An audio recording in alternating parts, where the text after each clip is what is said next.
Now to our GMA cover story, how to set your kids up for a successful new school year.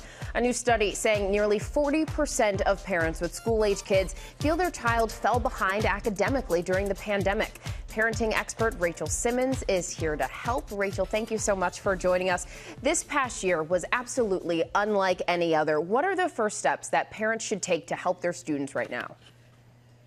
So, Janae, a lot of us as parents have the impulse to really ramp up the pressure to learn, but we've actually got to be reasonable. We've got to set small steps for our kids, take small steps, not big leaps, because we want our kids to feel motivated and excited for school. We don't want them to worry about falling short. So set reasonable goals. Think of goals that are a stretch for your kids, but not necessarily the best they've ever done.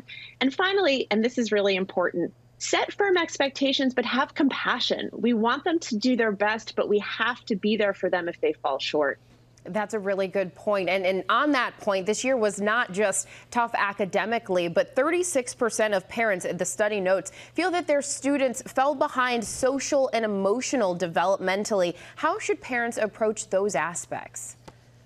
So I don't know about you, but I think I fell behind in my social and emotional development. Me These too. are muscles that are atrophied for all of us, right? So we have to help our kids flex those muscles again. And we also have to remember that what they work on in school isn't just academic. They are expending so many resources on rebuilding their social and emotional connections. So remember that our kids won't learn well if they don't feel emotionally well. So ask your kids about their friendships, make sure they're connecting in and out of school, and invest as a family in their social growth and their learning. And there are some big racial and economic disparities within the survey, with Black and Hispanic students and kids in lower income homes falling behind at higher rates. What can be done to even the playing field for them?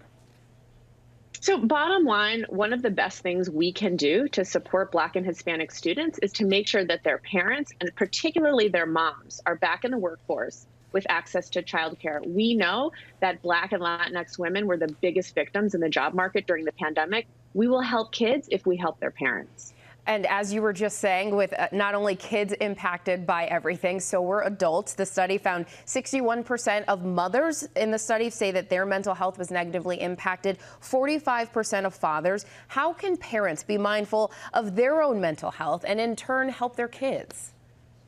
Yeah, so nobody has unlimited reserves. I know there are a lot of super parents out there, but the only way that we get to give more to our kids is by making sure that we have enough fuel for ourselves. Being a good parent isn't about sacrificing everything. So make that time to take a walk around the block, lock yourself in a room with 20 minutes of some trash TV, take a nap, whatever it is. A lot of us feel like we just ran a marathon and crossed the finish line, and now we've got to run another marathon. So we have to focus on ourselves, too. You are so right. I always tell myself with my two toddlers, you can't pour from an empty cup. So ask for the silence, take your break. Rachel, thank you so much. And you can find more ways to help your kids get ready for back to school on our website, goodmorningamerica.com.